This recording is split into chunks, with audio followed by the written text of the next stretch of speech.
with Rochelle Mazar, who is the coordinator of the Digital Academy at the University of Rochester River Campus Libraries. Hi, Lauren. Hi, thank you for doing this today. I really appreciate it. It's a pleasure. To get things started, I was wondering if you could just tell me a little bit about your role at the University of Rochester Libraries. Yeah, so it's strange and evolving. So my job title is coordinator of the Digital Academy, and that confuses many people. So my role is, in some ways, I'm a coordinator, which is a part, like, as part of the hierarchy. So it puts me in a slot in the hierarchy, the word coordinator, but I have no actual staff. I'm entirely project-based, so I apply my coordinator-ness to projects on a project-by-project basis, and so I work with different staff depending on the nature of the project.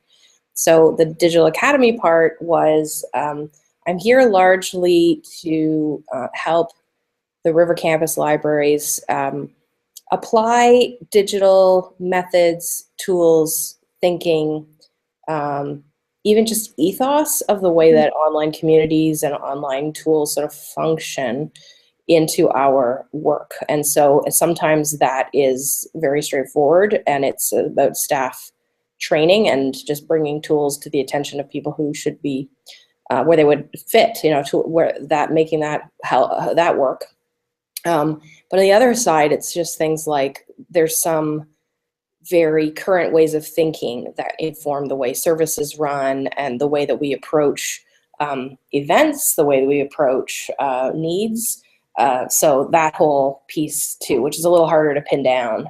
But so in the case of something like what's the Digital Academy, it's not like a thing, and that's what people are like, where's the Digital Academy? What's that thing? And what does it do? Like, right, it sounds like it should be a building somewhere. Yeah, that's exactly. And that's, I mean, sort of struggling with that, the tension that causes in some people, because they get really scared that we're gonna take all the books and burn them and make a Digital Academy instead or something. Right. Of course, obviously not. So yeah, the Digital Academy is more conceptual in terms of the academia, including librarians, faculty, and students, and how to bring that sort of all of that digital stuff, not just stuff, but also, as I said, thinking and methodology into our work. That's like a huge job, right? To basically be in charge of all the sort of digital thinking, digital concepts, digital tools, and sort of bringing that to sort of staff in a variety of contexts. And I know that you worked on a project recently that was really geared towards librarian training. Do you want to tell us a little bit about that? Well, there's been a couple. So I can start with the most recent was, I did some work, was that the most recent, or there's two. There's one for the profession as a whole, and then there's one for the librarians in-house. Tell us about both. I feel like this is sort of really addressing some of the key questions about evolving roles, so this is going to be really interesting. The first, my first coordinating project here at River Campus Libraries was it was a grant that we just received from a Mellon grant to create a program on digital humanities for mid-career librarians. So while there's quite a lot of resources out there for brand new librarians, opportunities, and so the expectation that that's going to be an interest, there wasn't so much we were thinking of librarians who've been in the profession about 10 years. Okay. So that point where there was getting the sense that maybe that group wasn't being targeted with this kind of, because there's some, kind of ludicrous idea that technology goes with age somehow, which we know it doesn't, but that still sort of is imbued in the way that we approach these things. Yeah. So we developed a 3-day program, which ran in July, where we opened it up to librarians anywhere to apply. We had a couple of Canadians and then 18 Americans, so 20 altogether here for 3 days. And we had 4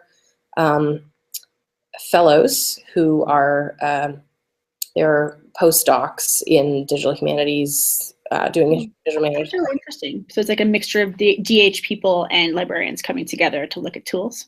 and the postdocs were doing the teaching and the librarians were here. Yeah, so it was and it was the first run, and so there's the hope that we'll be able to do more of that and learn from what we did. So that was, yeah, and for me that was interesting because I come from an organization prior to this that digital humanities was not really on the radar particularly. So obviously the digital stuff was just in sort of a different context. So Right. yeah, that was the first thing. So that was an attempt to bring skills and awareness, and I think even a sense that that kind of work belongs in librarianship, because that's the contested idea. So there's like the fact that these postdocs are even around that are being funded to do digital humanities stuff suggests that there's an idea that this doesn't belong in libraries, and it, we think it does. And so we want to get people some of the basic skills to get going and plunge into that area. So that was super interesting. And that was an intensive 3 days. About a week later, because I like to stack up my work like that, I did an intensive 3 days with our own staff. And this was, for me, a bit of an experiment on a number of levels. There've been a lot of conversation here about active learning and what that means in our context. And while the theory was pretty solid, there was some not clear about how to apply that. And so I decided to really put my money where my mouth is and do a 3-day 100% active learning workshop for library staff. Wow. Yeah, that was that was so they're demonstrating the theory, and then the actual content was technologies. And it was kind of an interesting, because the temptation is to, I shall tell you why these things are important, but I just, because there was no lecturing, I couldn't do any of that, and it was good for me to no, just let people figure it out. So I did it Project Runway style, where you have I gave cards and say, this is your like make a vine, you have an hour, go. That's awesome. So how did that go, to sort of throw people to the wilds a little bit, although in a very supported way, it sounds like?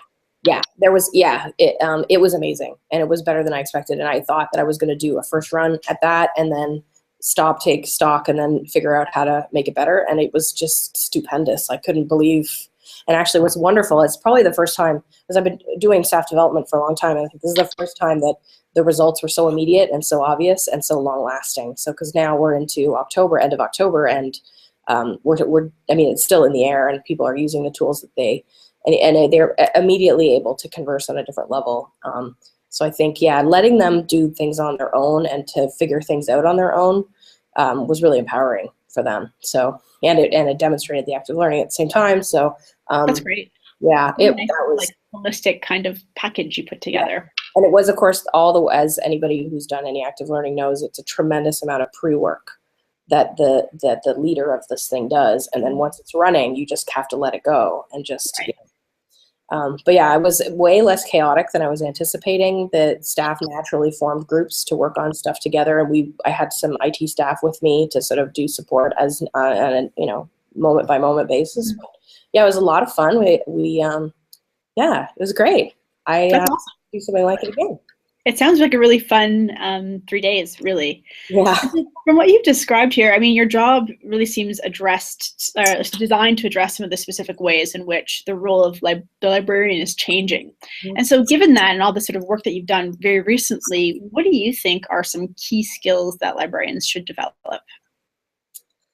Yeah, that's really interesting. Do you know what, to make this even more interesting, my other projects involve creating new spaces. Like we're redesigning our, you think of it as information commons. And so I'm very much looking at library services at the moment, sort of traditional library services and what that means. And it's lately the number one thing that's rising to the top is communication. And an odd thing to say, because this is where I'm at this point where it's like everything I have to talk about, it has this incredible retro tinge to it, because this is stuff that you could have this same conversation in the 70s. Right. It's just like some of the tools and methodology is different, but the same, it's the very first principles stuff. So I think the understanding of what the internet meant to us as a profession meant that there were things we could take a step back from. So we everything's available, so we don't need to stand in the way. Here's all the things ever, patrons, our community, here you go, you can do whatever you want. we'll be here if you need us. Mm-hmm.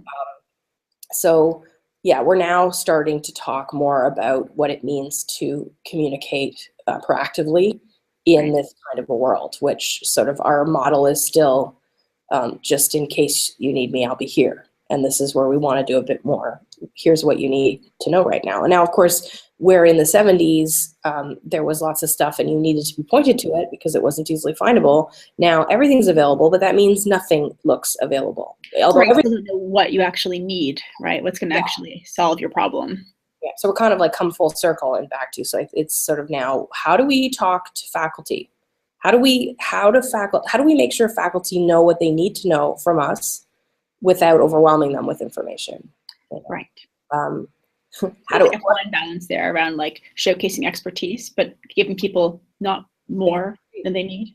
Yeah. So it's, that kind of, and then when you, and as I know many institutions are getting rid of some visible services like reference, which I'm coming around to feel that we need to understand better how to, the reference desk was a metaphor for I'm here if you need me. That's what I'm starting to understand, because the numbers were dropping, and yet there's still this feeling of loss around things like that, services. It's really interesting. Yeah, and I do think a lot of the controversy around getting rid of reference desks does stem from exactly what you're talking about, this idea that like something profound is shifting, although people sort of internally don't see it that way. Yeah. Where I feel like it still comes back to maybe the skill is even that's not of coming back to first principles. What are we actually doing? What are we actually trying to do? And what does that look like now? So sitting at a desk is not the most efficient way to do this, but we still want to make sure that our community knows that we're here to help them. So how do we, so that to me, I'm sort of lumping this into communication, but it is also a bit of metaphor rebuilding that we have to do. And we're a profession that still has really strong metaphors. A library is a metaphor anyway. So it's like we're riddled with it, but we need to still be able to communicate effectively and as we design services that are more efficient. So that's one. That's a big one. That's a good one. Yeah, I almost think that there's like just the skill of stepping back and saying, I don't know, it's like reflection on what you're doing and say, if I were to start this today, would I choose this method and these tools? We rely on tradition a lot, and tradition can be incredibly valuable, but you still need to be able to shift and change. The other skill set, this is much more mundane, but is being able to manage a project, having the skills to manage a project from start to finish. That's a bit of a mystery to most of us who came up through academia, which many of us did. So that we don't get taught that stuff, and we don't really get taught that. I didn't in library school, but that kind of, that to me, that is about how to communicate effectively with everyone. Sort of layered one on top of each other to kind of produce somebody who can do all these interesting things.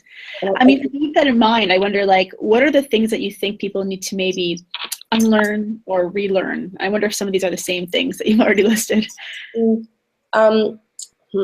Yeah, I think a lot of it, like the primary thing I'd say is the core of our profession of we do things just in case. And all of our services are built on the concept of just in case, from the collection straight through to our services, and how we, even where we place our offices inside a building is based on that concept. And that we know from the collection side, that's not a good way forward for us as a profession. And we've already kind of moved to, well, what about the just in case, just in time model? Get in there just in time. So, and I think rethinking from the start how our first principles values can be modeled in a just in time way. And that's, so in your building space projects, are you really thinking about that just in time piece as you're rethinking the spaces? And maybe you could talk a little bit about what that looks like. Very much. It's kind of at the heart of the whole business, actually, which, and I know we're a little unusual in doing that, but so it starts with, we're trying to reshape our service points, because we're used to having these gigantic circulation desk structure, which is not giving a good, it's less about the patron in that case and more about us and what that says about our own work to ourselves, because it means as long as you sit behind this desk, everything's fine, which again is that just in case model. So we're moving toward a smaller, more flexible, in terms of how you approach it, model, where it's easier for staff to come from behind the desk and interact with patrons. Breaking that fourth wall or something. Exactly, yeah. And now what that's going to look like in the end is we're still working on it, but that we definitely have the values in front there. And part of the way we're building to account for that is we're going to have a smaller main service point that on a regular day can handle the traffic that we get. So it's, sized for what is normal. But we know that what we have a tendency to do is design things, as I say, in that just in case way, design things for the biggest possible situation. Like, well, what happens if there's 10 people in a line? Let's design something for 10 people. Like, well, that's such a rare occurrence. So what we've got instead to address that problem, that we have sort of like a main service point that's smaller, and then we have service points throughout the space, so that should things get busy, we can activate those. So while they are sort of dormant, I suspect, again, we're still looking at design, but I suspect they're going to be standing terminals. So you distribute people sort of more throughout the space, even so you don't have this kind of bottleneck of stuff happening in one area.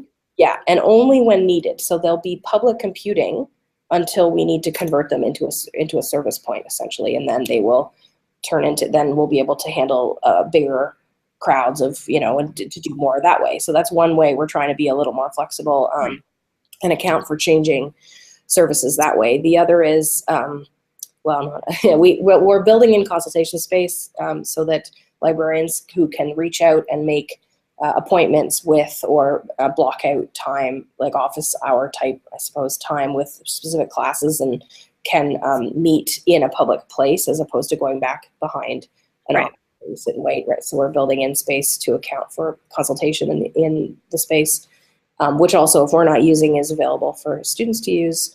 And the crown of this really is we have right in the center of the space an area we're setting aside. We're calling it a pop-up space. So in line with pop-up stores and things like that. That kind of thing, yeah. Yeah, in line with that, it's sort of a pop-up service point potentially. So for instance, at the beginning of orientation week, a lot of students coming in asking for directions or asking for help with the basic things from new to campus. We could have a desk there just for that, so that our service points aren't clogged by this. That's great. Yeah. Would you ever showcase a particular tool or resource or service in those areas as well? Yeah, we expect so. And this is where we've never done anything like this. We're starting to prototype now. And actually this term has been good for that, of things like it's citation time because papers are getting finished. So of having it become the citation desk and it's not a reference desk anymore. Yeah, so we want to explore, and we missed it this term really, but of things like essay topic selection time. Oh, great. So really all those pain points, those moments and students are like, what do I do? Yeah, and then it becomes, so it's a point. So it's currently in the plan, not a desk at all. Like we have to create those as we need them. But because the other thing that's really hot and interesting right now is having a space where a course can come in and design an exhibit. Oh, that is really neat. Yeah. So it's the end product of their coursework is this exhibit, and we have and it's nice for us to have a spot earmarked where it could be really public and showcased. So it's also that kind of thing.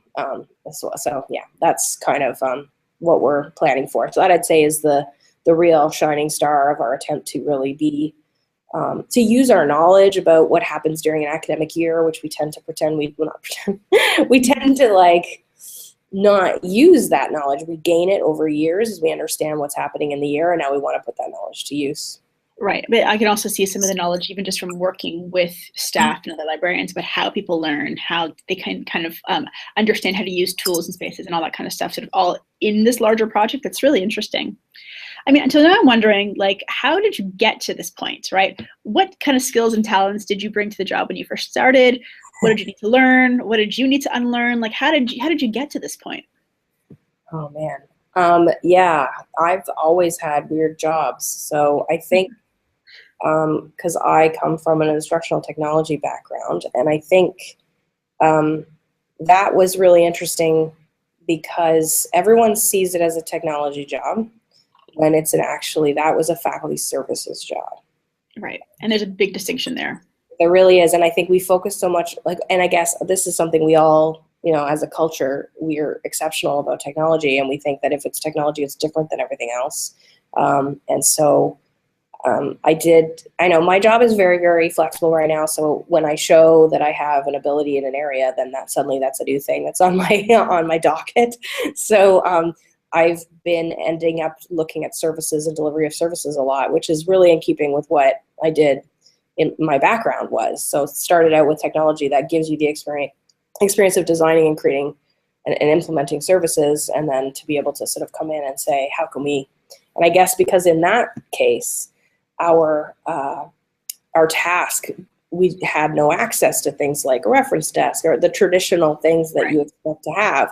And so we had to really innovate around how to deliver service for technology, given those restrictions. And now it seems like those restrictions are everyone's restrictions in some ways. So I can bring that experience to bear in different contexts that aren't necessarily technology related. But that was the least important part. So yeah, I think for me, I have a lot to learn. I mean, I think I've learned everything. I think the project management piece, once you get into working in a project management framework, you can do almost anything. Like, I feel like that's a magical power, actually, right there.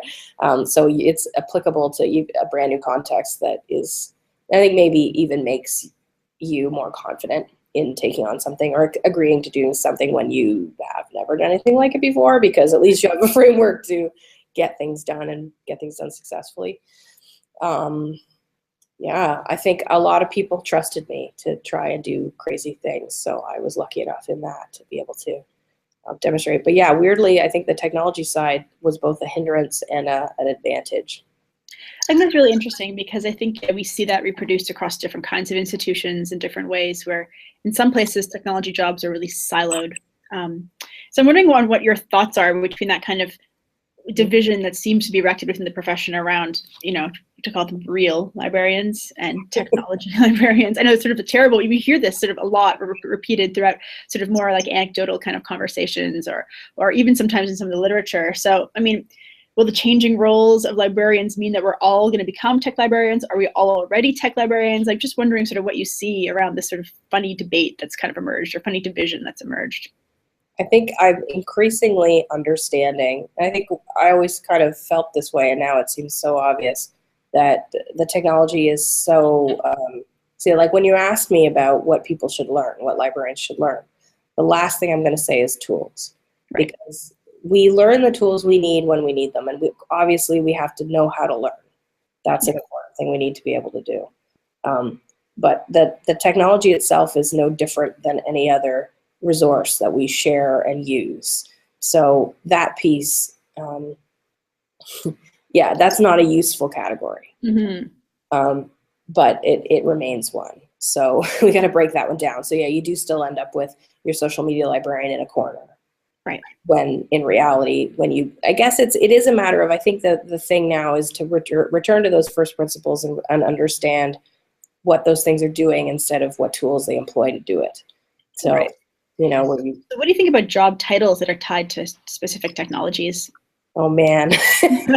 Can of worms, probably, right? But, you know, like a social media librarian, or like a makerspace librarian, right? Is it like being a Laserdisc librarian? You know what I mean? Like, what is that? I'm just curious. It's sort of a funny thing. It is a funny thing. I guess having had so many weird titles that people don't understand, I've almost given up on the concept of a title. Like, I'm just like, it just never communicates the scope of what I'm doing anyway. And then if I could get one that would define the scope, then it would be wrong within 6 months. And, you know, right.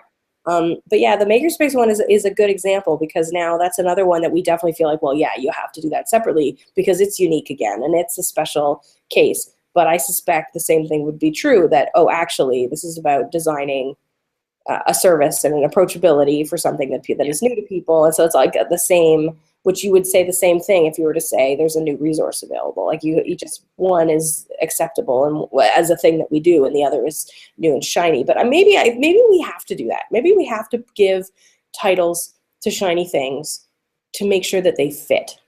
Right, and maybe it's also about signaling that, yes, we do this. Yeah, right? yeah. So that it becomes an exercise in something else. But Yeah, and there's certain things that are just getting too old to have that. But I mean, that is interesting. Because then if you weren't, but they're okay, and then we think, what job titles work in the profession? That's a very good question, right? Like, I feel like there's a distinction. Well, oh man, let's think about that. What does work? Because I feel like there are some distinctions that make a lot of sense. Like I have never done normal library instruction.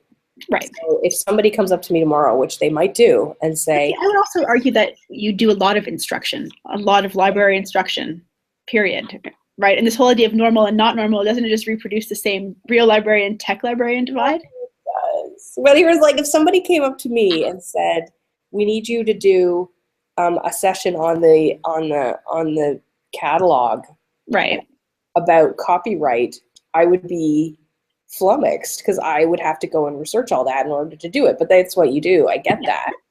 But there are some, and maybe it's a matter of focus, like what you focus on. Like there's some people who focus heavily on collections where that makes sense. I mean, we have a rare books library. Right. So there's like a kind of domain expertise that maybe needs to be signaled through the title. And it's sort of, like we have a manuscript librarian. That's pretty cool, actually. Yeah, but I mean, and that makes sense, even though it's a format in the same way. But I think, okay. Right, yeah, like Laserdisc librarian. Yes. Exactly. I mean, so, but I think that makes sense because it gives her the domain in which she's going to be making decisions. So, yeah, so then you have your like acquisitions who are focusing on a particular thing in that sense. It does get muddier after that. But no, we have the word they're using here, because of course everyone's trying to rename the reference librarian. Right. And the way they did it at River Campus Libraries, I think, is quite genius, which is outreach, learning, and research. That's nice. That captures a lot of imbricated things. Yeah. And I think that, especially because now I'm on this big communication thing, because I feel like in the end, everything seems to come down to that in my world. But outreach encompasses that. Yeah. And what's also nice is that the words are understandable by people who are not in the library world. Yeah, exactly. But and the learning thing to highlight supporting teaching in whatever context that is, whether that's inside the class or not, and the classic research one. So yeah, I think that's a really nice title, but it is, again, it's not a domain per se, but it sort of is. It's the old liaison model. Yeah. Which I think we shouldn't throw out as fast as we are. I love that you're like, don't throw away the reference desk and don't throw away the liaison model. I'm sure people would be really surprised to hear that coming from somebody who had such non-traditional jobs, you know? Oh, you know what? That's interesting, because as I'm saying, like we have gotten rid of the reference desk, and I'm supportive of that in terms of the permanent reference. Right. I'm the return to me is you bring out the reference desk when you need the reference desk, and you put it away when you don't. Right. So, yeah. Sorry, I didn't mean to mischaracterize what you were saying. It's just sort of funny to hear, like, you know, there's some interesting support coming from places that might seem unexpected, although it totally makes sense if you think about it in the context of service and sort of being really user-driven in how you deliver your services and resources. So it's interesting. That's right. I mean, as in the twilight of the liaison era that we're in currently, I'm in favor of it now because of my focus on communication. Because I think, okay, if we've now divvied up the campus into these discrete units, which are departments, and there's a person from here who's going to make sure they understand how to communicate with those people and what they care about, that's useful. Yeah. Totally. I'm with you on that. Yeah. So, I mean, I guess all the things we've been talking about is that there's like a lot of change in the air. So, on whether you think librarianship as a profession is leading or sort of driving any of this change. Oh, gosh. Just a little question for you to answer. I think we're running to catch up is what we're doing as a profession, and struggling to do it. The things that, and I don't, it's, you say stuff like this and it sounds so negative. I think this is, as I say, not just my organization, but it is the whole profession really struggling to move away from those old metaphors until we're able to act in a way that is in keeping with the way that this world works, to be as efficient as possible in this era. Right. And a lot of that's retro, but when we can do that, I think that we can lead. it's because you can see where we could, even sort of from an organizational level. Because I know now one of the areas that libraries are big into is open access. I know that's still a moving target, and there's no clear end result there of how that's going to go. That's still a big negotiation. So that's where it's like, I'd like to say, yes, we're active in a lot of areas. I guess in a way, I wish we were the ones who invented Google. Right. We could have been, but we don't have one of those. We don't have even like OJS it's not a library project. Right. So do you actually think that like a signature project or like deliverable like that is what we need? I want to give you an answer and I can't point to one. That's fair. But I think it's a tough question to answer. I mean, my other follow-up question is like, how can like librarianship become better at leading change? And I wonder, I mean, some of the things you already talked about, like even simple things like getting better at project management. Does that mean we might be able to apprehend and deal with changes better if we have more frameworks in place? I don't know. Or is that too prescriptive? What do you think? Yeah, I think if once we get our house in order, it'll be a lot easier for us to reach out to, because there's so much that we can be offering to our communities to make work easier for them and also better, like to be able to reach new heights. And that's sort of back to the active learning thing. Like when you give people the right kind of support and environment, they can kind of do anything. And yeah, I think libraries are really well placed to do that work for faculty and for students. And we feel like that's what we've been doing all along. It's definitely the goal. I'm not sure that our practices to date have demonstrated that they've resulted in that. Right. But there's still more we can do. But yeah, I think we're a support profession, I'd say, and that's controversial too. Right. But I feel like we are, and I love that, and I think that's a lovely thing to do when, you know, if it means somebody can do better teaching on your campus because they don't have to worry about all these little niggling. We only have so much attention in a day, and so if we take away the things that are easy for us to take away from our population, I mean, who knows what they'll be able to do with that extra energy. So, definitely. I think that's exactly how this works. So yeah, and I think then the opportunity arises to be able to get into the research side. I think is really interesting, like librarians participating in larger research projects is pretty cool. Yeah, I mean, I like the idea of what you say about sort of taking away those pain points is really important. I think tied with communication around building trust and sort of being let into things maybe more. Yeah, that's where you can kind of see them firsthand or affect change firsthand, maybe a bit more. You know, does that make sense? Yeah, absolutely. And I mean, I think again, I do feel like I keep coming back to that core, just in case and just in time division, because we're still stuck in, because we've been provided the resource we've been providing forever to university campuses has been, we collect all the resources so that you have access to them, which is hugely important. But it's not enough anymore. Right. So that, and in fact, it's becoming harder and harder to collect all the resources. Yeah. So then it changes, and this is So then what it means to have that because it is still that is a support role by nature, but how you fulfill that is changing, and I guess that's where we kind of need to take stock and reflect on what that means for us and what we could do with if we considered resources more than just published resources, just instead of articles and books, like what else is it that we can be offering that's going to help? Right. Really interesting.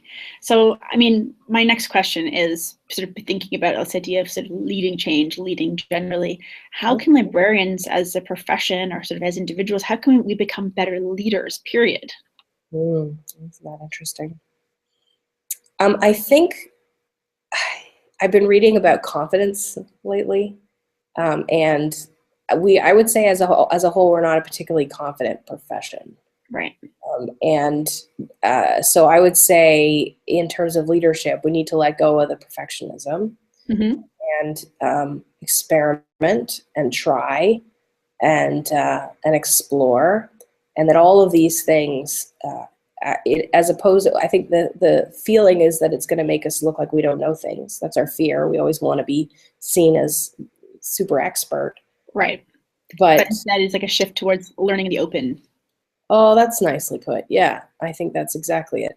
And not being afraid to not know something and to work through something with our peers Mhm. is competence building to us, and it's also we should start taking them early in our careers, so that by the time you reach a midpoint, you're confident enough in not knowing everything or doing things to 80% instead of 100%, or all of these things, so that you can take bigger risks, take bigger steps, which is exactly the same thing we're trying to help faculty to do. Of course, yeah.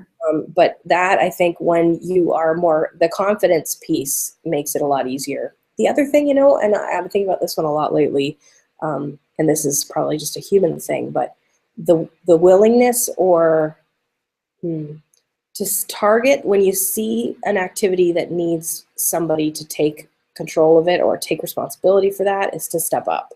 Right, so like to be the person who owns it or fixes it or directs it. Yeah.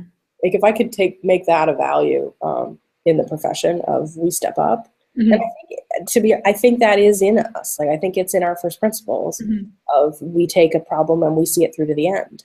Yeah, definitely. It's just right now, I think as a profession, we see a lot of issues on the table and we wait for somebody else to solve them. You don't feel like it's yours. You can even begin to address it, but maybe you can even in small ways. Yeah. So that's, I think, in terms of us being better leaders, is to step up and be experimental and be confident. That's great. Thank you so much for your time. I really learned a lot from this conversation, and I think that the sort of emerging role of librarians is really an exciting kind of an interesting sort of set of potential futures for all of us to kind of discover together. So thank you again for your time. I really appreciate it. Lauren. Talk to you soon. Bye. Bye.